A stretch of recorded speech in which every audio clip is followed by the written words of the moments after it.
মনে হয় লাভ বেশি হবে, তা না। আপনি যেহেতু নামাজি, ঘরের মানুষগুলাকে বলেন তোমরাও যদি নামাজি হও, মেয়েটাকে বলেন বাবা তুমিও যদি নামাজ পড়ো, ছেলেটাকেও বলেন তুমিও যদি নামাজ পড়ো, আশা করা যায় তোমরা নামাজি হওয়ার কারণে আল্লাহ তাআলা আমার উপার্জনে বরকত দিয়ে দিবে। আরো অনেক কথা তো বলা যেত। এখন বলেন নামাজি হলে দুনিয়ার লাভ আছে না নাই? দুনিয়ার মানুষের যদি রিজিকের চিন্তা না থাকে, আর কোনো চিন্তা নাই। আমারে যদি কেউ বলে যে হুজুর এই দুনিয়ায় আপনার যখন যেটা প্রয়োজন আপনার আর আপনার পরিবারের আমি ব্যবস্থা করে দেব, আচ্ছা এরপরে যদি আমারে বলে আপনার কাম হইলো শুধু মসজিদে বসে থাকা আর বাসায় আসবেন মসজিদে যাবেন, এই ছাড়া আর কোনো কাম নাই, আমি এক পায়ে খাড়া। কারণ দুনিয়ার মানুষের সবচাইতে বেশি চিন্তা তার জীবন উপকরণ নিয়ে। রিজকের বাংলা অর্থ হলো জীবন উপকরণ। অথচ আল্লাহ বলেন বান্দা নামাজি হয়ে যাও, তোমার এই জীবন উপকরণের ব্যবস্থা আমি আল্লাহ করে দিব। সুবহানাল্লাহ বলেন। তাহলে নামাজ পড়লে দুনিয়ার লাভ আছে না নাই?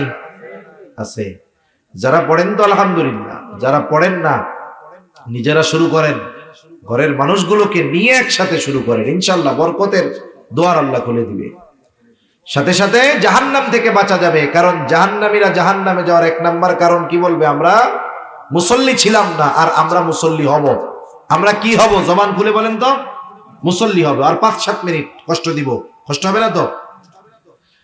2 নাম্বার তারা জাহান্নামে যাওয়ার কারণ হিসাবে বলবে কলাম নাকুনু তুআইমুল মিসকিন, আমরা মিসকিনদেরকে খানা দিতাম না, খানা খাওয়াইতাম না। সাধারণ মানুষকেও খানা খাওয়ানো ফজিলতের কাজ। একজন গরিব অসহায় যদি কোটিপতিকে খানা খাওয়ায়, এটাও ফজিলতের কাজ। মিসকিন অসহায়কে খানা খাওয়াইলে আরো ফজিলতের কাজ। আত্মীয় স্বজনকে দাওয়াত দিয়ে খানা খাওয়াইলে ফজিলতের কাজ। আবার দেখেন কিছু কিছু ক্ষেত্রে আছে খানা খাওয়ানোটা শুধু ফজিলতের কাজ তা নয়, ঈমান সম্পৃক্ত বিষয়।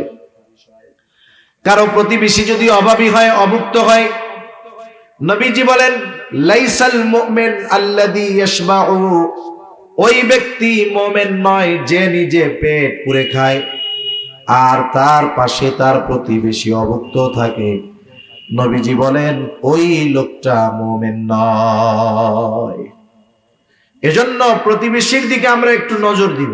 এই যে রোজার মাস আসতেছে সামনে, আজকে তো 16 তারিখ রজবের, আর হয়তো 1.5 মাস, 40, 45, 43, 44 দিন আছে। আর এই যে রোজার মাস যখন আসবে, যাদের অ্যাবিলিটি আছে এরা তো অন্য চিন্তায়। কত মানুষ সামনে 10 আইটেমের ইফতার থাকার পরেও মনে হবে আর একটা থাকলে খুব ভালো হইতো। 15 প্রকারের ফল আছে, আনারসটা নাই, কয়ে হারে আনারসটা থাকলেও ভালো হইতো। আপনি তো 15 আইটেমের পরে আর এক আইটেমের জন্য আফসোস করতেছেন, অথচ দেখা যাবে আপনার প্রতিবেশী সে পান্তা ভাতার লবণ নিয়ে বসে আছে, আজান দিলে ইফতার করবে। ঠিক কিনা বলেন?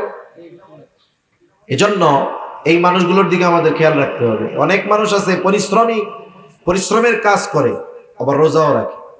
রোজার মাস আসলে টেনশনে পড়ে যায়, কারণ সে যে পেশায় নিয়োজিত এটা তার এতটা দৈহিক কষ্ট হয় যে তার জন্য রোজা রাখা কষ্টকর।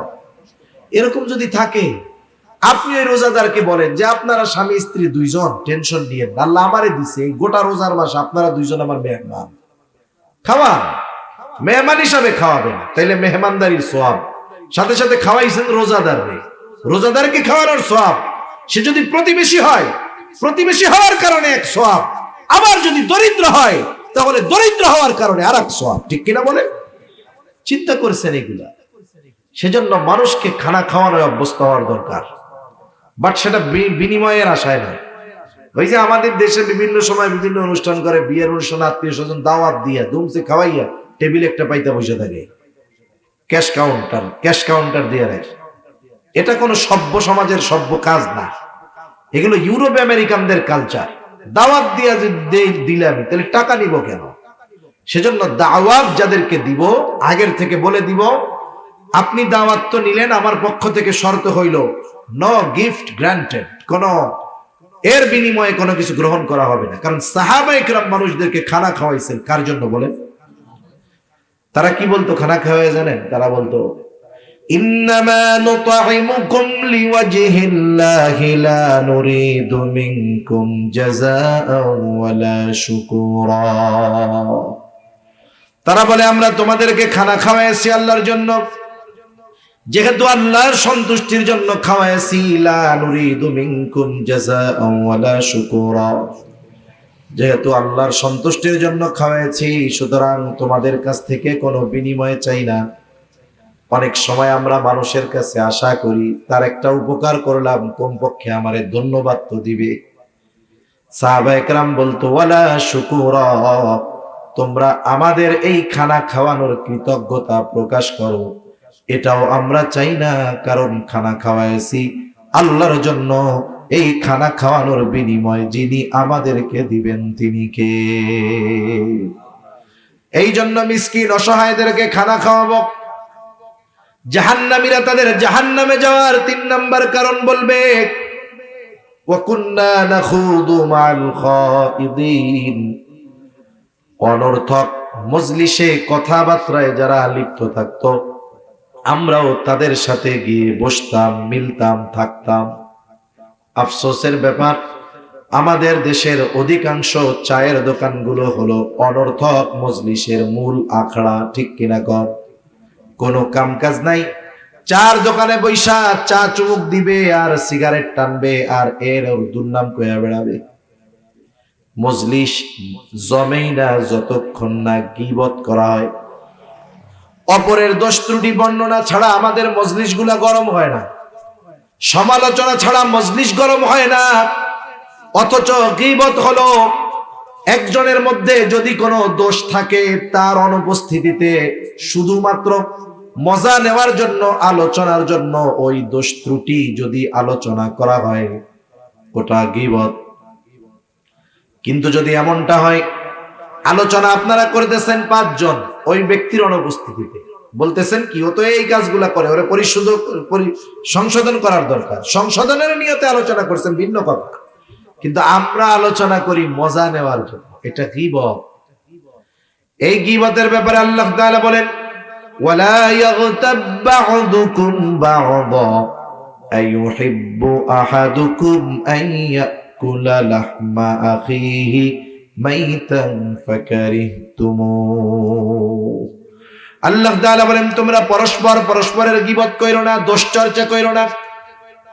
দোষ যদি তার মধ্যে থাকে, ওই দোষের আলোচনা যদি তার অনুপস্থিতিতে করা হয় ওটা হলো গীবত। একজন যদি থামায় দেয়, কয় ভাই এগুলা কইস না, কয় ধর বেটা ওর মধ্যে আছে বলেই তো কই, মিথ্যা কথা কইতেছে, এরকম বলে না মনে হয় না? এই এলো কি করলো দেখেন, গুনাহও করতেছে আবার অহংকারও করতেছে, এটারে বৈধ মনে করতেছে। গীবত করা কবিরা গুনাহ, এটাকে যদি বৈধ মনে করে তাহলে তো ঈমানই থাকবে না। সেই জন্য আল্লাহ বলেন ওয়ালা ইয়াগতাব বা'দুকুম বা'দা, তোমরা পরস্পরের দোষ চর্চা কইরো না। আইয়ুহিব্বু আহাদুকুম আন ইয়াকুলা লাহমা আখিহি মাইতা, তোমরা কি তোমাদের মৃত ভাইয়ের গোশত খাওয়াকে পছন্দ করো নাকি? আল্লাহ বলেন ফাকারিহতুমুহ, অথচ ওইটা তোমরা অপছন্দ করো। তাহলে এই গীবত করার মাধ্যমে কেমন যেন তোমরা তোমাদের মৃত ভাইয়ের গোশত খাও। যদি দোষ থাকে গীবত, না থাকলে অপবাদ। এজন্য এই ধরনের মজলিসগুলা থেকে আমরা বেঁচে থাকবো। দুনিয়ার অনেক মানুষের এই চায়ের দোকানের বা এই অহেতুক আড্ডাগুলো জাহান্নামে যাওয়ার কারণ। এই যে সময়গুলো চায়ের দোকানে বসে বসে কাটায়া দিচ্ছে, এই সময়ের মূল্য বুঝবে চোখ বন্ধ হইলে, কিন্তু করার কিছু থাকবে না তখন। দুনিয়ায় যারা হায়াতকে কাজে না লাগাবে ওই মানুষগুলো মরার পরে আফসোস করে। তাদের আফসোসের খবর আমরা শুনি না, কিন্তু শুনে কে? যে শুনছে সেই বলতেছে। মরার পরে যারা সময় কাজে লাগায় না, নামাজ কালাম পড়ে নাই, ভালো কাজ করে নাই, সম্পদ ছিল দান সাদকা করে নাই, ওরা আফসোস করে। আফসোস করে কি বলে? আল্লাহর কাছে বলে ফায়াকুল রাব্বি লাউলা আখরতানি ইলা আজালিন করিব ফাআসাদদাকা ওয়া আকুম মিনাস সালিহিন। আফসোস করে বলে ও আমার রব, আমাকে আবার একটু অবকাশ দেন, দুনিয়ায় যাওয়ার মতো সুযোগ দেন। লাউলা আখারতানি, যদি আমার একটু আবার দুনিয়ায় যাওয়ার সুযোগ দিতেন, ফাআসাদদাকা ওয়া আকুম মিনাস সালিহিন, আমি আমার সম্পদ থেকে দান সাদাকা করতাম, দ্বীনি কাজে ব্যয় করতাম, আর ভালো কাজ করে আমি সৎকর্মশীলদের দলভুক্ত হয়ে যাইতাম। বলেন তো, এখন আমরা বলতে পারতেছি, কিন্তু ওই মুহূর্তটা যে কত কঠিন এটা চিন্তা করার মতো, ধারণ করার মতো জ্ঞান, ব্রেন আল্লাহ তাআলা আমাকে আপনাকে দেয় নাই। কিন্তু সতর্ক হওয়ার দরকার। এখন আল্লাহ তাআলা বলেন, বাম হাতে যে আমলনামা পাইল, তার খারাপ কর্মের কারণে যেহেতু পাইছে, বাম হাতে আমলনামা যে পেল তার ঠিকানা হলো জাহান্নাম। তার ঠিকানা কোথায় বলেন? জাহান্নাম। দুনিয়াতে কোনো মানুষ জাহান্নামে যাইতে চায় না, যদি শুধু সে নাস্তিক না হয়। যে নাস্তিক সে তো পরকাল অবিশ্বাস করে, কিন্তু যারা আস্তিক, যারা পরকাল মানে, মোটামুটি পৃথিবীর যত ধর্ম আছে সব ধর্মের মানুষ জান্নাত আর দোজখ এটা মোটামুটি ওই ধর্মের ভাষায় হইলেও মানে। হিন্দুদের যেমন স্বর্গ নরক, এরকম প্রত্যেক ধর্মই মানে। প্রত্যেক ধর্মের প্রত্যেকটা মানুষ জান্নাতে যেতে চায়, কেউ জাহান্নামে যেতে চায় না। আপনাদের মধ্যে দুই একজন আছেন নাকি, না হুজুর সবাই এক দলে যাবে কেন, আমি স্বতন্ত্র হই, জাহান্নামে যাই একটু। হ্যাঁ, স্বতন্ত্র খেলা সব জায়গাতে চলবে না। কেউ দুনিয়াতে জাহান্নামে যাইতে চায় না। বেনামাজিও জাহান্নামে যাইতে চায় না। সারা জীবন আল্লাহর নাফরমানি করছে, ওকেও জিজ্ঞাসা করবেন, ও জাহান্নামে যাইতে চায় না। বরং বেনামাজি নাফরমান নামাজির আগে জান্নাতে যাইতে চায়। এই জন্য সমাজে কিছু মানুষ আছে দেখবেন এরকমও কয়, আরে নামাজ না পড়লে কি ওই নামাজির চাইতে আমার ইমান ঠিক আছে। এই জন্য ইমান বেশি থাকার কারণে ও নামাজ পড়েও ইমান কম, এই জন্য আমার ইমান বেশি, এই জন্য ওই নামাজির চাইতে আমি আগে জান্নাতে চলে যাব। এরকম বলেন না লোক? আপনাদের এলাকায় তো নাই, আছে এরকম বলা লোক? সব জায়গায় আছে। এখন আল্লাহ তাআলা জানায় দিলেন, কুল্লু নাফসিম বিমা কাসাবাত রাহিনা ইল্লা আসহাবাল ইয়ামিন। আল্লাহ তাআলা বলেন, প্রত্যেকটা মানুষ তার কর্মের কারণে আবদ্ধ থাকবে। মুফাসসিরিনে কেরাম বলেন, পরের আয়াতের দ্বারা এই বিষয়টা বোঝা যায় যে যারা বাম হাতে আমলনামা পাবে তারা তাদের কৃত কর্মের কারণে জাহান্নামের শাস্তির মধ্যে আবদ্ধ থাকবে। ইল্লা আসহাবাল ইয়ামিন, তবে যারা ডান হাতে আমলনামা পেয়েছে তারা নয়, কারণ ডান হাতে আমলনামা যারা পাবে তাদের ঠিকানা হলো জান্নাত। জান্নাতি এবার জান্নাতে যাবার পরে সকলের কথা মনে পড়বে, জান্নাতে গিয়ে দুনিয়ার বন্ধু বান্ধবকে খুঁজবে, কিন্তু জান্নাতের মধ্যে তাকায় দেখবে দুনিয়ার অনেক কাছের জন, প্রিয়জন, বন্ধু বান্ধব জান্নাতে নাই।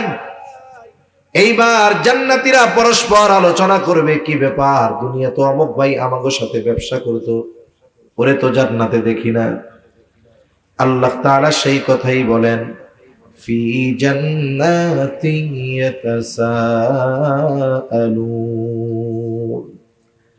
জান্নাতীরা এবার পরস্পর আলোচনা করবে মুজরিমদের ব্যাপারে, পাপীদের ব্যাপারে। কারণ তাফসীরের মধ্যে আসছে আল্লাহ তাআলা জান্নাতী আর জাহান্নামীদের মধ্যে দেখা এবং কথাবার্তার ব্যবস্থা আল্লাহ তাআলা করে দিবে। জান্নাতী জাহান্নামীকে দেখবে, জাহান্নামী জান্নাতীকে দেখবে। জান্নাতী যখন জাহান্নামের দিকে তাকায় দেখবে তার অনেক কাছের মানুষ জাহান্নামের কঠিন শাস্তি ভোগ করতেছে। এই দৃশ্য দেখে সে আল্লাহ তাআলার কাছে শুকরিয়া আদায় করে বলবে, আল্লাহ, দুনিয়ায় তো ওর সাথেই আমি চলতাম, আপনি যদি আমার প্রতি অনুগ্রহ না করতেন আল্লাহ, হয়তো আজকে আমাকেও ওর সাথে জাহান্নামে যাওয়া লাগতো। এইবার জাহান্নামী জান্নাতীকে দেখবে। জাহান্নামী জান্নাতীকে দেখবার পর এমনি তো জাহান্নামের কঠিন আযাব, এইবার দেখার পর ওর মধ্যে আফসোস বেড়ে যাবে। আহারে, দুনিয়ায় যদি আমি ওর সাথে থাকতাম, সব সময় যদি ওর কথাগুলো মেনে চলতাম, তাইলে আমিও আজকে ওর সাথে জান্নাতের মধ্যে থাকতে পারতাম। এই আফসোস তার কষ্টের মাত্রাটাকে আরো বাড়ায়া দিবে। দুনিয়াতে এরকম অনেক আছে, মনে করেন পাশাপাশি দুইজন ব্যবসা করে, দুইজনের মধ্যে খুব খাতির, এক কাপ চা দুই বন্ধু মিলা ভাগ করে খায়, আছে না নাই? সিগারেটও খায়, আছে না? এমন তো করে। এমনি যাও না, বন্ধু বান্ধব এক জায়গায় বসলে এই জাহান্নামের আলামত যাদের টানার অভ্যাস আছে, এটা গ্রুপ করে খায় খুব ভালো। তা দুই বন্ধু এত খাতির যে এক কাপ চা আনলে দুইজনে আলাদা খাইতে পারে না, দুইজনে ভাগ করে খায়, এত মহব্বত। কিন্তু দুইজনের মধ্যে এক জায়গায় পার্থক্য, একজন নামাজের সময় হইলে নামাজে যায়, আর একজন যায় না। বন্ধু যখন ডাকে যে চলো বন্ধু নামাজ পড়ে আসি, কয় না আমার প্যান্ট পাক নাই, আছে না নাই? নামাজ যারা না পড়তে চায়, বুঝছেন, এদের অনেকগুলো বাহানার মধ্যে একটা বাহানা হইলো কি, যে আমার পোশাক পাক নাই। বেটা মুসলমানের পোলাপানের পেশাব এই পোশাক পাক না থাকে কেমন, আমি তো এটা বুঝি না। তার মানে এটা প্রস্রাব করে পানি নেয় না, প্রস্রাব করে পানি না নিলে, পরিষ্কার না করলে কি ক্ষতি হয় ডাক্তারদের কাছে জিজ্ঞাসা করবেন, বইলা দিবে কি কি রোগ হয়। এই যে বন্ধু নামাজের জন্য ডাকলো, ও গেল না, যতই খাতির থাক দুনিয়ায়, ওই নামাজি জান্নাতে যাবে, বেনামাজি জাহান্নামে যাবে, কোনো সন্দেহ আছে? এইবার আফসোসটা কি করবে? ওই আফসোস করবে, আরে ওই দিন যদি বন্ধুর ডাকে নামাজে যাইতাম, গুনার থেকে বাঁচতাম, সব সময় তো একসাথেই থাকতাম, ওই মুহূর্তগুলো যদি ওর সাথে কাটাইতাম, তাইলে আজকে আমিও ওর সাথে জান্নাতে থাকতে পারতাম। এই যে আফসোস, এটা তার কষ্টটাকে আরো বাড়ায় দিবে। এখন বলতে পারেন এটা আবার কেমনে বাড়ে, আফসোসে কষ্ট কেমনে বাড়ে?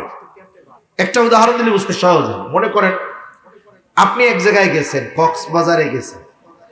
এখন কক্সবাজারে যারা টুরিস্ট আছে সবাই তো আর ভালো না, কিছু আসে তো বেয়াদব, আছে না এরকম দুষ্টু প্রকৃতির লোক। এক গ্রুপ আসছে ওখানে, আপনার সাথে তাদের একটু কথা কাটাকাটি হয়েছে, ওরা সংখ্যায় বেশি, পাওয়ার দেখাইতেছে বেশি। মনে করেন আর আনফরচুনেটলি আপনাকে একটা বকা দিয়ে দিল। স্বাভাবিক, কেউ যদি বকা দেয় এতে একটু খারাপ লাগাটাই স্বাভাবিক, ঠিক কিনা বলেন? আপনাকে আমাকে কেউ বকা যদি দেয়, অপরিচিত কেউ দেয়, এই কষ্টটা সাময়িক সময়ের জন্য থাকবে, দেখবেন 1-2 ঘন্টা পরে এটা স্বাভাবিক হয়ে যাবে, আপনি এটা গোনায় ধরবেন না।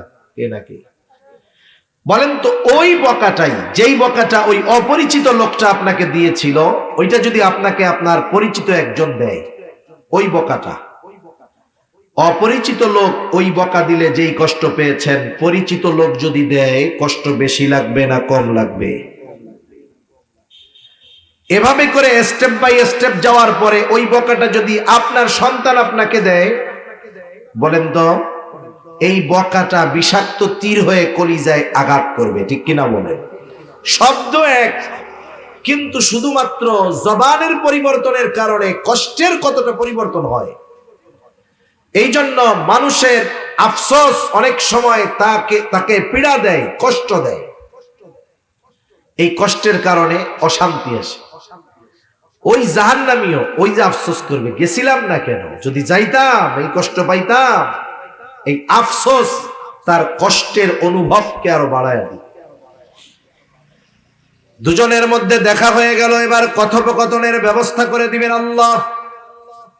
আল্লাহ রাব্বুল আলামিন বলেন, জান্নাতীরা পরস্পরকে জিজ্ঞাসা করবে, মুসলিমদের কাছে জানতে চাইবে, ফি জান্নাতি ইয়াতাসাআলুনা আনিল মুজরিমিন। জান্নাতীরা পরস্পর মুজরিমদেরকে জিজ্ঞাসা করবে তথা জাহান্নামীদেরকে জিজ্ঞাসা করবে, মা সালাকাকুম ফি সাকার, কোন কারণে তোমরা সাকারের অধিবাসী হইলা তথা জাহান্নামী হইলা, কেন তোমরা জাহান্নামে গেলা? এইবার জাহান্নামীরা তাদের জাহান্নামে যাওয়ার কারণগুলো কি কি বলবে। এই কয়েকটা কারণ আপনাদের খেদমতে বলে আমি আলোচনা শেষ করে দিব।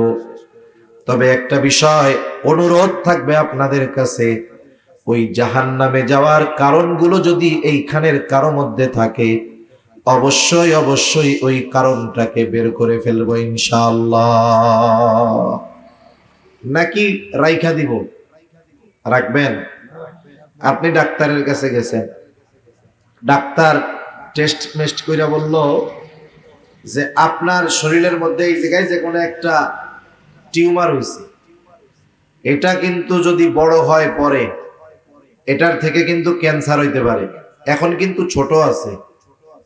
আপনি কি বলবেন ডাক্তার থাক যা হয় হবে, এটা বলবেন? নাকি টাকা খরচ কইরা অপারেশন করে টিউমারটা বের করে ফেলবেন? কি করবেন? বের করে ফেলবেন না? আপনাকে যখন ডাক্তার জানাইলো যে এইটা আছে, ক্ষতিটা এই হতে পারে, তখন আপনি ক্ষতির চিন্তা করে ওই জিনিসটা আর দেহের মধ্যে রাখবেন না, বরং কেটে ফেলবেন। আপনার ক্যান্সারের জীবাণু হয়েছে আঙ্গুলে, ডাক্তার যদি বলে 1 ইঞ্চি কাটতে হবে, তাইলে আশা করা যায় আর জীবাণু থাকবে না। আপনি বলবেন কি যে পুরো আঙ্গুল কেটে ফেলেন, তাও যেন ক্যান্সারের জীবাণু না থাকে। অথচ আফসোস, আমরা ওয়াজ মাহফিলে শুনি ওলামায়ে কেরাম বলেন, মসজিদের মধ্যে ইমাম সাহেব খতিব সাহেব আমাদেরকে দিক নির্দেশনা দেন যে আপনি এটা করেন জান্নাতে যেতে পারবেন, এটা করেন আপনি জাহান্নাম থেকে বাঁচতে পারবেন। আমরা শুধু কথাগুলো শুনি কিন্তু আমলে নেই না, প্র্যাকটিক্যাল লাইফে ওটাকে আমি সেট আপ করি না। এটা কিন্তু ঠিক না। আপনিও হয়তো তাহলে পস্তাবেন ওই দিন, যেই দিন করার কিছু থাকবে না। এই কথাগুলোর মূল্যায়ন তখন হবে যখন আপনি বাস্তব অবস্থায় পতিত হবেন, কিন্তু তখন বুঝবেন কথাগুলোর মূল্য, কিন্তু তখন করার কিছু থাকবে না। এজন্য ওই সময়টা আসার আগে আমাদেরকে প্রত্যেককে নিজেকে নিজে শুধরে নিতে হবে ইনশাআল্লাহ। বলেন জাহান্নামীরা তাদের জাহান্নামে যাওয়ার 1 নম্বর কারণ বলতেছে, ক্বালু লাম নাকু মিনাল মুসাল্লিন। তারা বলবে আমরা জাহান্নামে আসার অন্যতম প্রধান 1 নম্বর কারণ আমরা মুসল্লি ছিলাম না। মুসল্লিকে সপ্তাহে 1 দিন জুমার দিন মসজিদে যে হাজিরা দেয় সে কিন্তু মুসল্লি নয়, বরং মুসল্লি হলো সে শত ব্যস্ততার মধ্যেও যার নামাজ বাদ যায় না। হাজারো ব্যস্ততা তার থাকতে পারে, কিন্তু সে নামাজের ব্যাপারে খুব সেনসিটিভ, সতর্ক। যখনই নামাজের সময় হয় সে যেখানে থাক আগে নামাজটা আদায় করে নেয়। অনাকাঙ্ক্ষিত অনিচ্ছায় সেটা ভিন্ন কথা, কিন্তু সুযোগ আছে এরপরে সে নামাজ পড়ে না, এটা কখনোই হয় না। এখন এই নামাজ হলো ঈমানের পরে সবচাইতে বড় ইবাদত। আপনি নামাজ বাদ দিয়ে জান্নাতে যাওয়ার আশা যদি কেউ করে তাহলে এটা বড় ভুল। এই জন্য যারা বলে নামাজ না পড়লে আমার ঈমান ঠিক আছে আমি জান্নাতে যাব, এই কথাটা ঠিক নয়, বরং এই কথা তার জাহান্নামে যাওয়ার কারণ হতে পারে। রাসূলুল্লাহ সাল্লাল্লাহু আলাইহি ওয়াসাল্লাম বলেন, নামাজ এত গুরুত্বপূর্ণ ইবাদত, কিয়ামতের দিন সর্বপ্রথম আল্লাহ নামাজের হিসাব নিবে।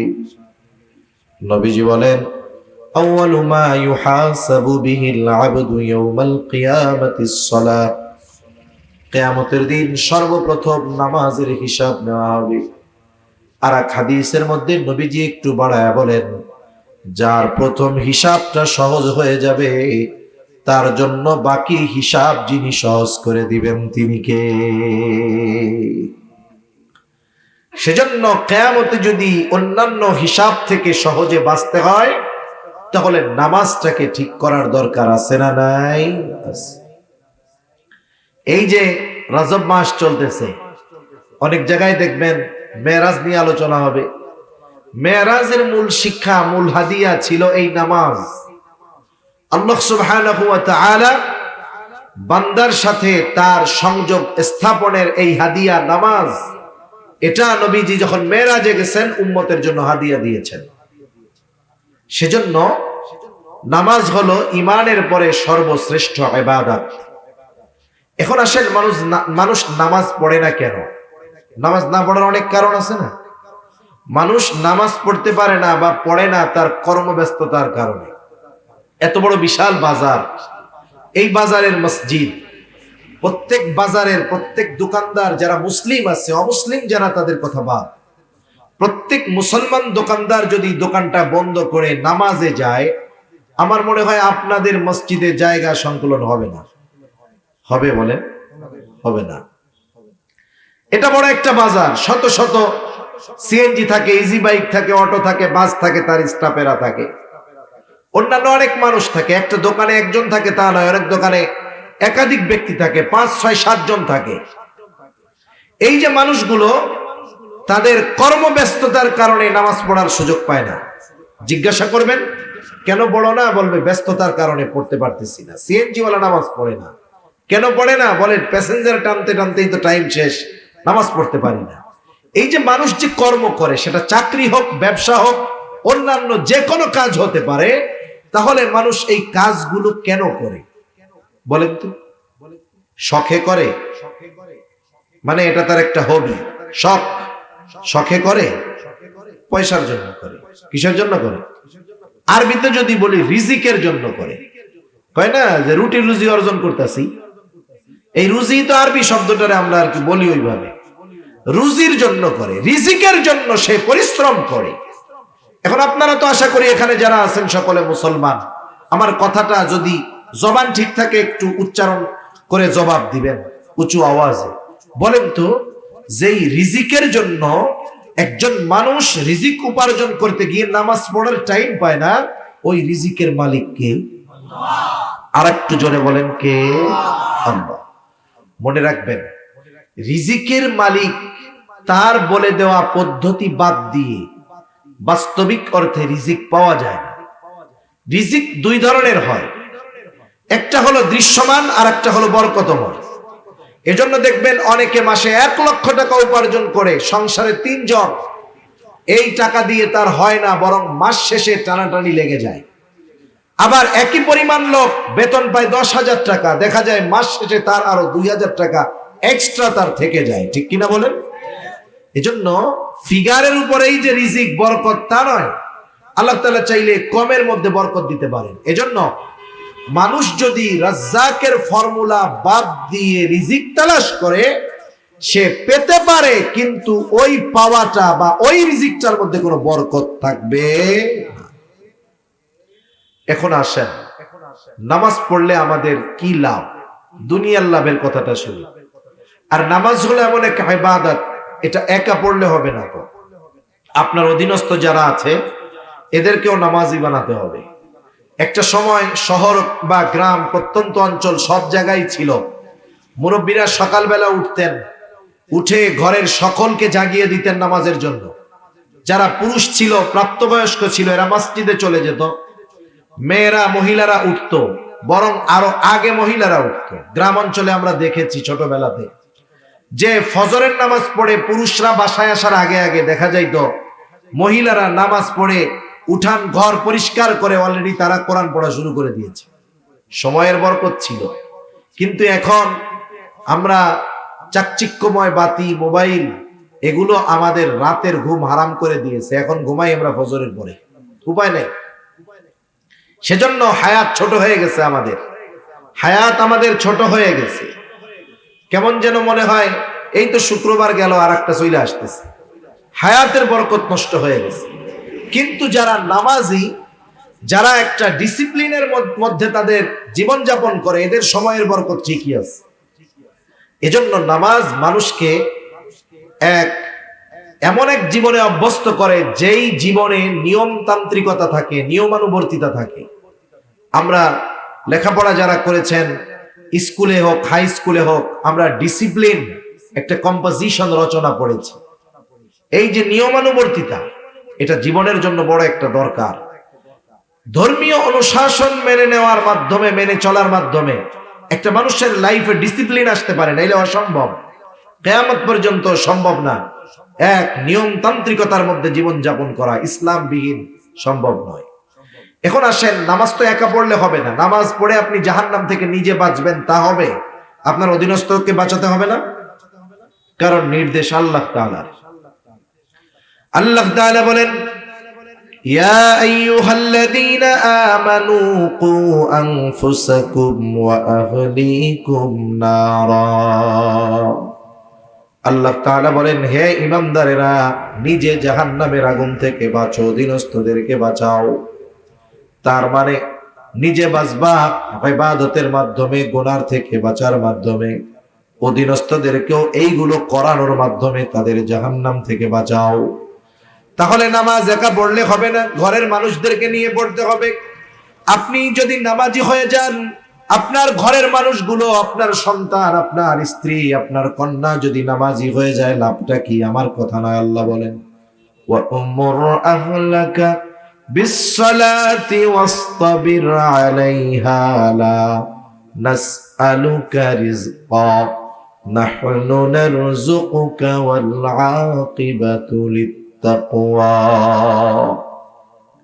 আল্লাহ তাআলা বলেন, তুমি তোমার অধীনস্থ যারা আছে তাদেরকে নামাজের জন্য আদেশ দাও। ওয়া'মুর আহলাকা বিস-সালাহ, তুমি তোমার অধীনস্থদেরকে নামাজের আদেশ দাও। ওয়াসতাবির আলাইহা, তুমিও তার উপরে অটল থাকো। তার মানে এই মুমিন, তুমি নিজে মুসল্লি হও, ঘরের মানুষদেরকেও মুসল্লি বানাও। আল্লাহ তাআলা কেমন আবেগ, দরদ, মোহাব্বত নিয়ে বলতেছে, বান্দারে, লা নাসআলুকা রিজকা, আমি আল্লাহ তোমার কাছে তো রিজিক চাই না, বরং তোমরা যদি নামাজি হয়ে যাও, তুমি নামাজি হয়ে যাও, তোমার ঘরের মানুষ যদি নামাজি হয়ে যায়, আল্লাহ তাআলা বলেন, নাহনু নারযুকুকা, তোমরা নামাজি হওয়ার কারণে আমি আল্লাহ তোমাদেরকে রিজিক দিয়া দিব। তাহলে যারা মুসল্লি, তাদের রিজিকের জিম্মাদারি নিয়েছেন কে? আল্লাহ। আমি একটু আগে বললাম, একজন 1 লাখ উপার্জন করে মাস শেষে আরো টানাটানি, আর একজন 10,000 পায় কিন্তু মাস শেষে তার আরো ডাইনে থাকে। আমি উদাহরণ অনেক কিছু দিয়ে দেওয়া যাবে, কিন্তু দৃশ্যমান একটা বিষয় নিয়ে আমি আপনাদেরকে বলি। আমাদের দেশে সবচাইতে সম্মানিত অবহেলিত, সম্মানজনক অবহেলিত লোক কারা জানেন? সম্মানজনক অবহেলিত কেন বললাম? সমাজে ইমাম সাহেবের সম্মান আছে না নাই? বলেন তো, এই ইমাম যদিও সমাজের সবচাইতে সম্মানিত, সমাজের বেস্ট অথবা বিগ স্যালারি তার না, সে যত মানের সম্মানিত, ঠিক তাকে আমরা দেওয়ার বেলায় ততটা অবহেলা করি। অথচ দেখা যাবে আপনি ফ্যামিলি প্ল্যানিং কইরা এক হালির মধ্যে সীমাবদ্ধ আছেন। বুঝেন তো? ফ্যামিলি প্ল্যানিং বুঝেন?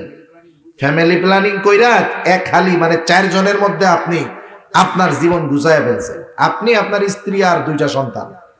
কিন্তু ইমাম সাহেবরা তো এটা করে না, কারণ ওরা বিশ্বাস করে দেয় আল্লাহ, যা হবে হবে। দেখা যাবে ওনারা সব মিলাই হাফ ডজন, 4 বাচ্চা কাচ্চা, ওনারা 2 জন। আপনি মাস শেষে 50,000 টাকা পান, আপনার চলে না। ইমাম সাহেবের বেতন কত? 10,000 টাকা। এখন এই লোকের চলে কেমন? আল্লাহই জানে চলে কেমন। কিন্তু চলার কারণ যদি কোরআন সুন্নাহর আলোকে বিশ্লেষণ করা হয়, তাহলে দেখা যাবে দুনিয়ায় কোন ইমামের ঘরে এমন বউ নাই যেই বউ, ইমামের বউ, ইমামের ওয়াইফ নামাজ পড়ে না, বেনামাজি, এরকম একটা ইমামের ওয়াইফ আপনি দেখাতে পারবেন না। ঠিক কিনা বলেন? আর আমি চ্যালেঞ্জ দিয়ে বলতে পারবো, আপনাদের এইখানে অনেক মানুষ এমন আছে যে 5 ওয়াক্ত নামাজ পড়ে, কিন্তু তার ওয়াইফ 5 ওয়াক্ত নামাজ পড়ে না। আছে না নাই? সেজন্য কোন ইমামের স্ত্রী কখনো বেনামাজি হয় না। ইমামের ঘরে যারা থাকে প্রত্যেকেই নামাজি হয়, ইমামের মেয়েটা কখনো বেনামাজি হয় না। ইমাম সাহেবের মেয়েটা বেপরদায়, সে বাহিরে আসে না। ইমামের ছেলেটা কখনো বেনামাজি হয় না, বরং ওই ইমামের ঘরে যদি ছোট ছোট নাবালক বাচ্চারাও থাকে, ওরাও পাক্কা নামাজি হয়ে যায়। আর যেই ঘরে সকলে নামাজি, ওই ঘরের রিজিকের জিম্মাদারি নেওয়ার ঘোষণা যিনি দিয়েছেন তিনি কে? মাঝে মধ্যে অনেক সময় অনেকে প্রবাস থেকে আমাদের কাছে মেসেজ দেয়, মাঝে মাঝে হোয়াটসঅ্যাপে দেয়, হুজুর দোয়া করেন, এত টাকা ইনকাম করি হুজুর, বরকত নাই। বরকত নাই কেন? কিছু করো নাকি? কারণ বিদেশে যারা থাকে এদের 2 ধরনের বদ অভ্যাস থাকে, 3 ধরনের বদ অভ্যাস থাকে। কয় ধরনের? 3 ধরনের। একটা হলো হয়তো নারী ঘটিত প্রবলেম থাকে, ওখানে সে তার সব উপার্জন ব্যয় করে ফেলে, অথবা তার জুয়া খেলার অভ্যাস থাকে, ওখানে সে তার সব উপার্জনকে ব্যয় করে ফেলে, অথবা তার ড্রিঙ্কস মদ্যপানের অভ্যাস থাকে, ওখানে সে তার সব ব্যয় করে ফেলে। তা আমি জিজ্ঞাসা করি কয়েকটা, এরকম তোমার কি বদ অভ্যাস আছে? না হুজুর, কোনো বদ অভ্যাস নাই। তাহলে কত ইনকাম করো? বলে হুজুর লাখখানিক তো কামাই করি। তোমার খরচ কত? বলে খাওয়া মালিকের, থাকা মালিকের, আমার কোনো খরচ নাই, এই টাকা দেশে পাঠাই, এরপরেও থাকে না। নামাজ কালাম পড়নি ঠিক মতো? হুজুর নামাজ কালাম পড়ি, বিড়ি সিগারেট, কোনো বদ অভ্যাস নাই। আপনাকে ওয়াজ মাহফিল টাহফিল শুনি, কোরআন শরীফ পড়ি, এই পড়ি সেই পড়ি। তা কয়েকজনকে জিজ্ঞাসা করছে, তুমি তো খুব ভালো বুজুর্গ, বুঝলাম, তোমার বাড়ি বাড়ির কি খবর? কয় হুজুর এই কথা আর বললেন না। তাহলে কন এরপরে ও কি বলতে চায়? আমি হুজুরের কি বুঝতে বাকি আছে? নামাজের খবর নাই, বাচ্চা কাচ্চা গুলাও সব ওই রকম উশৃঙ্খল। আমি বলি শোনো, তুমি তো ছিদ্র কলসে পানি ঢালতেছ, কিয়ামত পর্যন্ত ঢালবা, ও কলস মাগার তুমি ভরতে পারবা না। ঠিক কিনা বলেন? তোমার তো বরকতের থলে শূন্য হয়ে গেছে, ওই বেনামাজি গুলো তোমার বরকতকে ছিনিয়ে নিয়েছে, কাজ হবে না। এজন্য ঘরের মানুষ নামাজি হলে বরকত। আপনি ব্যবসা করতেছেন, আপনি শুধু মনে করেন যে আমার সেল বাড়লেই মনে হয় লাভ বেশি হবে, তা না। আপনি যেহেতু নামাজি, ঘরের মানুষগুলাকে বলেন তোমরাও যদি নামাজি হও, মেয়েটাকে বলেন বাবা তুমিও যদি নামাজ পড়ো, ছেলেটাকেও বলেন তুমিও যদি নামাজ পড়ো, আশা করা যায় তোমরা নামাজি হওয়ার কারণে আল্লাহ তাআলা আমার উপার্জনে বরকত দিয়ে দিবে। আরো অনেক কথা তো বলা যেত। এখন বলেন নামাজি হলে দুনিয়ার লাভ আছে না নাই? দুনিয়ার মানুষের যদি রিজিকের চিন্তা না থাকে, আর কোনো চিন্তা নাই। আমার যদি কেউ বলে যে হুজুর এই দুনিয়ায় আপনার যখন যেটা প্রয়োজন আপনার আর আপনার পরিবারের আমি ব্যবস্থা করে দেব, আচ্ছা, এরপরে যদি আমারে বলে আপনার কাম হইলো শুধু মসজিদে বসে থাকা, আর বাসায় আসবেন মসজিদে যাবেন, এই ছাড়া আর কোনো কাম নাই, আমি এক পায়ে খাড়া। কারণ দুনিয়ার মানুষের সবচাইতে বেশি চিন্তা তার জীবন উপকরণ নিয়ে। রিজকের বাংলা অর্থ হলো জীবন উপকরণ। অথচ আল্লাহ বলেন বান্দা নামাজি হয়ে যাও, তোমার এই জীবন উপকরণের ব্যবস্থা আমি আল্লাহ করে দিব। সুবহানাল্লাহ বলেন। তাহলে নামাজ পড়লে দুনিয়ার লাভ আছে না নাই? আছে। যারা পড়েন তো আলহামদুলিল্লাহ, যারা পড়েন না নিজেরা শুরু করেন, ঘরের মানুষগুলোকে নিয়ে একসাথে শুরু করেন, ইনশাআল্লাহ বরকতের দুয়ার আল্লাহ খুলে দিবে। সাথে সাথে জাহান্নাম থেকে বাঁচা যাবে। কারণ জাহান্নামীরা জাহান্নামে যাওয়ার এক নাম্বার কারণ কি বলবে? আমরা মুসল্লি ছিলাম না, আর আমরা মুসল্লি হব। আমরা কি হব? জবান খুলে বলেন তো। মুসল্লি হবে। আর 5-7 মিনিট কষ্ট দিব, কষ্ট হবে না তো? 2 নাম্বার তারা জাহান্নামে যাওয়ার কারণ হিসাবে বলবে কলাম নাকুনু তুআইমুল মিসকিন, আমরা মিসকিনদেরকে খানা দিতাম না, খানা খাওয়াইতাম না। সাধারণ মানুষকেও খানা খাওয়ানো ফজিলতের কাজ। একজন গরিব অসহায় যদি কোটিপতিকে খানা খাওয়ায়, এটাও ফজিলতের কাজ। মিসকিন অসহায়কে খানা খাওয়াইলে আরো ফজিলতের কাজ। আত্মীয় স্বজনকে দাওয়াত দিয়ে খানা খাওয়াইলে ফজিলতের কাজ। আবার দেখেন কিছু কিছু ক্ষেত্রে আছে খানা খাওয়ানোটা শুধু ফজিলতের কাজ তা নয়, ঈমান সম্পৃক্ত বিষয়।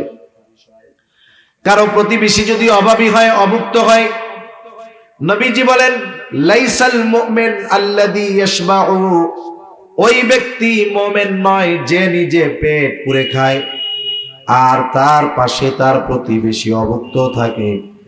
নবীজি বলেন ওই লোকটা মুমিন নয়। এজন্য প্রতিবেশীর দিকে আমরা একটু নজর দিব। এই যে রোজার মাস আসতেছে সামনে, আজকে তো 16 তারিখ রজবের, আর হয়তো 1.5 মাস, 40, 45, 43, 44 দিন আছে। আর এই যে রোজার মাস যখন আসবে, যাদের অ্যাবিলিটি আছে এরা তো অন্য চিন্তায়। কত মানুষ সামনে 10 আইটেমের ইফতার থাকার পরেও মনে হবে আর একটা থাকলে খুব ভালো হইতো। 15 প্রকারের ফল আছে, আনারসটা নাই, কয়ে হারে আনারসটা থাকলেও ভালো হইতো। আপনি তো 15 আইটেমের পরে আর এক আইটেমের জন্য আফসোস করতেছেন, অথচ দেখা যাবে আপনার প্রতিবেশী সে পান্তা ভাত আর লবণ নিয়ে বসে আছে, আজান দিলে ইফতার করবে। ঠিক কিনা বলেন? এজন্য এই মানুষগুলোর দিকে আমাদের খেয়াল রাখতে হবে। অনেক মানুষ আছে পরিশ্রমের কাজ করে, আবার রোজাও রাখে। রোজার মাস আসলে টেনশনে পড়ে যায়, কারণ সে যে পেশায় নিয়োজিত, এটা তার এতটা দৈহিক কষ্ট হয় যে তার জন্য রোজা রাখা কষ্টকর। এরকম যদি থাকে, আপনি ওই রোজাদারকে বলেন যে আপনারা স্বামী স্ত্রী দুইজন টেনশন নিয়ে, আল্লাহ আমারে দিছে এই গোটা রোজার মাস, আপনারা দুইজন আমার মেহমান, খাওয়ান, মেহমান হিসাবে খাওয়াবেন, তাইলে মেহমানদারির সওয়াব, সাথে সাথে খাওয়াইছেন রোজাদারকে খাওয়ানোর সওয়াব। সে যদি প্রতিবেশী হয়, প্রতিবেশী হওয়ার কারণে এক সওয়াব, আবার যদি দরিদ্র হয় তাহলে দরিদ্র হওয়ার কারণে আর এক সওয়াব। ঠিক কিনা বলে? চিন্তা করছেন এগুলা? সেজন্য মানুষকে খানা খাওয়ানোর অভ্যস্ত হওয়ার দরকার, বাট সেটা বিনিময়ের আশায় নয়। ওই যে আমাদের দেশে বিভিন্ন সময় বিভিন্ন অনুষ্ঠান করে, বিয়ের অনুষ্ঠান, আত্মীয় স্বজন দাওয়াত দিয়া দুমসে খাওয়াইয়া টেবিলে একটা পাইতা বসে থাকে, ক্যাশ কাউন্টার দিয়ে রাখে। এটা কোনো সভ্য সমাজের সভ্য কাজ না, এগুলো ইউরোপ আমেরিকানদের কালচার। দাওয়াত দিয়া দিলে আমি তাহলে টাকা নিব কেন? সেজন্য দাওয়াত যাদেরকে দিব আগের থেকে বলে দিব, আপনি দাওয়াত তো নিলেন, আমার পক্ষ থেকে শর্ত হইল নো গিফট গ্রান্টেড, কোন এর বিনিময়ে কোনো কিছু গ্রহণ করা হবে না। কারণ সাহাবায়ে কেরাম মানুষদেরকে খানা খাওয়াইছেন কার জন্য বলেন? তারা কি বলতো খানা খাওয়ায় জানেন? তারা বলতো ইন্নামা নুতঈমুকুম লিওয়াজহিল্লাহি লা নুরিদু মিনকুম জাযাআন ওয়ালা শুকুরা। তারা বলে আমরা তোমাদেরকে খানা খাওয়াইছি আল্লাহর জন্য, যেহেতু আল্লাহর সন্তুষ্টির জন্য খাওয়াইছি, লা নুরিদু মিনকুম জাযাআন ওয়ালা শুকুরা, যেহেতু আল্লাহর সন্তুষ্টির জন্য খাওয়াইছি, সুতরাং তোমাদের কাছ থেকে কোনো বিনিময় চাই না। অনেক সময় আমরা মানুষের কাছে আশা করি তার একটা উপকার করলাম, কমপক্ষে আমারে ধন্যবাদ তো দিবে। সাহাবায়ে কেরাম বলতো ওয়ালা শুকুরা, তোমরা আমাদের এই খানা খাওয়ানোর কৃতজ্ঞতা প্রকাশ করো, এটাও আমরা চাই না, কারণ খানা খাওয়াইছি আল্লাহর জন্য। এই খানা খাওয়ানোর বিনিময় যিনি আমাদেরকে দিবেন তিনি কে? এই জন্য মিসকিন অসহায়দেরকে খানা খাওয়াবো। জাহান্নামীরা তাদের জাহান্নামে যাওয়ার 3 নাম্বার কারণ বলবে ওয়া কুন্না নাখুদু মা'আল খাইদিন, অনর্থক মজলিসে কথাবার্তায় যারা লিপ্ত থাকতো আমরাও তাদের সাথে গিয়ে বসতাম, মিলতাম, থাকতাম। আফসোসের ব্যাপার, আমাদের দেশের অধিকাংশ চায়ের দোকানগুলো হলো অনর্থক মজলিসের মূল আখড়া। ঠিক কিনা কর? কোনো কাম কাজ নাই, চার দোকানে বৈশা চা চুমুক দিবে আর সিগারেট টানবে আর এর দুর্নাম কইয়া বেড়াবে। মজলিস জমেই না যতক্ষণ না গীবত করা হয়। অপরের দোষ ত্রুটি বর্ণনা ছাড়া আমাদের মজলিস গুলা গরম হয় না, সমালোচনা ছাড়া মজলিস গরম হয় না। অথচ গীবত হলো একজনের মধ্যে যদি কোনো দোষ থাকে তার অনুপস্থিতিতে শুধুমাত্র মজা নেওয়ার জন্য, আলোচনার জন্য ওই দোষ ত্রুটি যদি আলোচনা করা হয় ওটা গীবত। কিন্তু যদি এমনটা হয় আলোচনা আপনারা করতেছেন 5 জন, ওই ব্যক্তির অনুপস্থিতিতে বলতেছেন কি ও তো এই কাজগুলা করে, ওরে সংশোধন করার দরকার, সংশোধনের নিয়তে আলোচনা করছেন, ভিন্ন কথা। কিন্তু আমরা আলোচনা করি মজা নেওয়ার জন্য, এটা গীবত। এই গীবতের ব্যাপারে আল্লাহ তাআলা বলেন ওয়ালা ইয়াগতাব বা'দুকুম বা'দা আইয়ুহিব্বু আহাদুকুম আন ইয়াকুলা লাহমা আখিহি মাইতান ফাকারিহতুমুহ। আল্লাহ তাআলা বলেন তোমরা পরস্পরের গীবত কইরো না, দোষ চর্চা কইরো না। দোষ যদি তার মধ্যে থাকে, ওই দোষের আলোচনা যদি তার অনুপস্থিতিতে করা হয় ওটা হলো গীবত। একজন যদি থামায় দেয়, কয় ভাই এগুলা কইস না, কয় ধর বেটা ওর মধ্যে আছে বলেই তো কই, মিথ্যা কথা কইতেছ, এরকম বলে না মনে হয় না? এই এলো কি করলো দেখেন, গুনাহ করতেছে আবার অহংকারও করতেছে, এটারে বৈধ মনে করতেছে। গীবত করা কবিরা গুনাহ, এটাকে যদি বৈধ মনে করে তাহলে তো ঈমানই থাকবে না। সেই জন্য আল্লাহ বলেন ওয়ালা ইয়াগতাব বা'দুকুম বা'দা, তোমরা পরস্পর পরস্পরের দোষ চর্চা কইরো না। আইয়ুহিব্বু আহাদুকুম আইয়াকুলা লাহমা আখিহি মাইতা, তোমরা কি তোমাদের মৃত ভাইয়ের গোশত খাওয়াকে পছন্দ করো নাকি? আল্লাহ বলেন ফাকারিহতুমু, অথচ ওইটা তোমরা অপছন্দ করো। তাহলে এই গীবত করার মাধ্যমে কেমন যেন তোমরা তোমাদের মৃত ভাইয়ের গোশত খাও। যদি দোষ থাকে গীবত, না থাকলে অপবাদ। এজন্য এই ধরনের মজলিসগুলা থেকে আমরা বেঁচে থাকবো। দুনিয়ার অনেক মানুষের এই চায়ের দোকানের বা এই অহেতুক আড্ডাগুলো জাহান্নামে যাওয়ার কারণ। এই যে সময়গুলো চায়ের দোকানে বসে বসে কাটায়া দিচ্ছে, এই সময়ের মূল্য বুঝবে চোখ বন্ধ হইলে, কিন্তু করার কিছু থাকবে না তখন। দুনিয়ায় যারা হায়াতকে কাজে না লাগাবে, ওই মানুষগুলো মরার পরে আফসোস করে। তাদের আফসোসের খবর আমরা শুনি না, কিন্তু শুনে কে? যে শুনছে সেই বলতেছে। মরার পরে যারা সময় কাজে লাগায় না, নামাজ কালাম পড়ে নাই, ভালো কাজ করে নাই, সম্পদ ছিল দান সাদকা করে নাই, ওরা আফসোস করে। আফসোস করে কি বলে? আল্লাহর কাছে বলে ফায়াকুল রাব্বি লাউলা আখরতানি ইলা আজালিন করিব ফাআসাদদাকা ওয়া আকুম মিনাস সালিহিন। আফসোস করে বলে, ও আমার রব, আমাকে আবার একটু অবকাশ দেন, দুনিয়ায় যাওয়ার মতো সুযোগ দেন। লাউলা আখরতানি, যদি আমার একটু আবার দুনিয়ায় যাওয়ার সুযোগ দিতেন, ফাআসাদদাকা ওয়া আকুম মিনাস সালিহিন, আমি আমার সম্পদ থেকে দান সাদাকা করতাম, দ্বীনি কাজে ব্যয় করতাম, আর ভালো কাজ করে আমি সৎকর্মশীলদের দলভুক্ত হয়ে যাইতাম।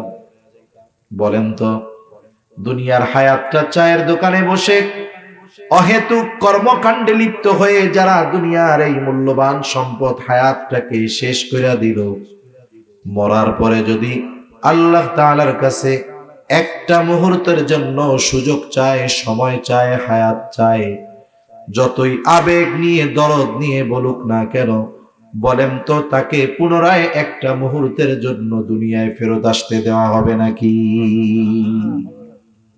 এজন্য ওয়াজ শুধু, আলোচনা শুধু শুনতে হয় তা না, এগুলো নিয়ে ভাবতে হয় যে আমি কি আমার এই হায়াতকে যথাযথভাবে কাজে লাগাচ্ছি কিনা।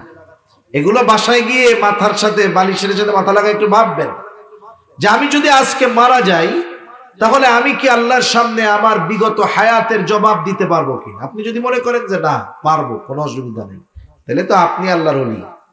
আর যদি চিন্তা করে দেখেন যে না আমার অবস্থা তো এরকম নাই, তাইলে আপনি কামব্যাক করেন, আপনি ডাইভার্ট করেন, আপনি টার্ন নেন, লাইফ ঘুরান, নাইলে জীবন শেষ। ওই আফসোস করার আগে যেই সম্পদ আমার আপনার কাছে আছে, এই সম্পদের মূল্যায়ন করতে হবে। 4 নম্বর তারা বলবে ওয়া কুন্না নুকাদ্দিবু বিয়াউমিদ্দিন, আমরা কিয়ামতের দিবসকে অস্বীকার করতাম। এভাবেই চলছে দুনিয়া। এক সময় হায়াত ফুরায় গেল, হাত্তা আতানাল ইয়াকিন, দৃঢ় সত্যের আগমন ঘটলো, অর্থাৎ মৃত্যু চলে আসলো, দুনিয়ার জীবন শেষ হলো। আমরা তওবা করতে পারলাম না, ঈমান আনতে পারলাম না, দৃঢ় সত্যের আগমন ঘটলো, মৃত্যুবরণ করলাম। আর আল্লাহ তাআলা বলেন, যেই মানুষগুলো অবকাশ পাওয়ার পরেও, সুযোগ পাওয়ার পরেও নামাজি হলো না, ভালো কাজ করলো না, সময়কে কাজে লাগালো না, আমার কাছে কিয়ামতে জবাবদিহিতা করতে হবে এই ব্যাপারে যথাযথ প্রস্তুতি গ্রহণ তারা করলো না, এই কারণে এরা তো জাহান্নামী। শুইনা নাও, ফামা তানফাউহুম শাফাআতুশ শাফিঈন, এই মানুষগুলোর ব্যাপারে কোন সুপারিশকারীর সুপারিশ গ্রহণ করা হবে না। আমাকে আপনাকে যেন এই দলের দলভুক্ত না হতে হয়, এজন্য আমার যত ব্যস্ততা থাক, আমি 5 ওয়াক্ত নামাজ পড়বো তো ইনশাআল্লাহ। সাথে সাথে ঘরের মানুষদেরকে নামাজি বানাবো, লাভ হবে।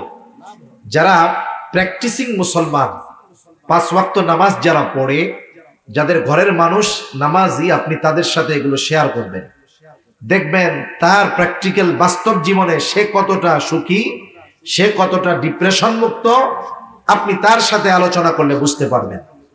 এজন্য বেনামাজি আর নামাজির অবস্থা একরকম নয়। সেজন্য আমরা নামাজি হব, নিজে নামাজি হব, ঘরের মানুষদেরকে এই ব্যাপারে সর্বোচ্চ গুরুত্ব দিব। 2 নম্বর, প্রতিদিন কিছু না কিছু সাদাকা করার চেষ্টা করব। অসহায় দরিদ্র মানুষ অনেক সময় আমার আপনার কাছে চায়। অনেক সময় এমন হয় যে আপনাদের বা প্রত্যেক এলাকায় কিছু মার খামারা ওই ফকির মানে চাওয়ার লোক থাকে, ও ওই টাকা দিয়ে কিন্তু খাবার খায় না, ওইটা দিয়ে বিড়ি খাবে। আছে না এরকম লোক? আপনি তারে 5 টাকা না দিয়া 5 টাকা দিয়ে একটা রুটি কিনে দেন, ও রুটিটা দিয়ে তো আর বিড়ি খেতে পারবে না, কমপক্ষে রুটিটা তো খাইলো। সেজন্য প্রতিদিন কিছু না কিছু সাদাকা করবেন। সেটা টাকা হতে পারে, সেটা কিছু খাবার হতে পারে, অন্য কিছু হতে পারে।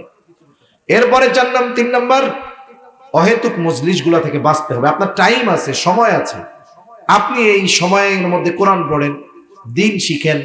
আপনি নামাজি, সময় আছে, নামাজের অনেক মাসলা মাসাইল নিয়ে আপনার সমস্যা আছে, আপনি মসজিদের ইমাম সাহেবের কাছে যান, মাদ্রাসায় যান। কোরআন শরীফ পড়তে পারেন না, মাদ্রাসায় হিফজখানা আছে, আপনি হিফজখানায় গিয়ে বসেন।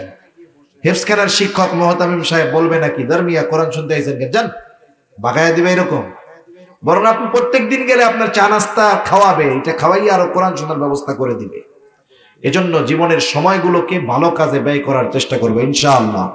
সাথে সাথে এই জীবনের হিসাব হয়তো দুনিয়ার মানুষের চোখ ফাঁকি দিয়ে চলে যেতে পারবো, অপরাধ করে হয়তো প্রশাসনকে ফাঁকি দিতে পারবো, আইন আদালতকে ফাঁকি দিতে পারবো, কিন্তু আমার জীবনের প্রত্যেকটা কর্মের হিসাব দুনিয়ায় কারো কাছে না দেওয়া লাগলেও দিতে হবে কার কাছে? এই ব্যাপারে দৃঢ় বিশ্বাসী হব ইনশাআল্লাহ। এগুলো যদি আমরা মেনে চলতে পারি, দেখবেন পুত পবিত্র এক হায়াত এই দুনিয়াতে ইনশাআল্লাহ অতিবাহিত হবে। আল্লাহ সুবহানাহু ওয়া তাআলা আমাদের সবাইকে কথাগুলো বুঝবার, আমল করবার তৌফিক দান করুন। সকলে বলি আমিন। ওয়া আখিরু দাওয়ানা আলহামদুলিল্লাহি রাব্বিল আলামিন। অনেকে দোয়া চেয়েছে।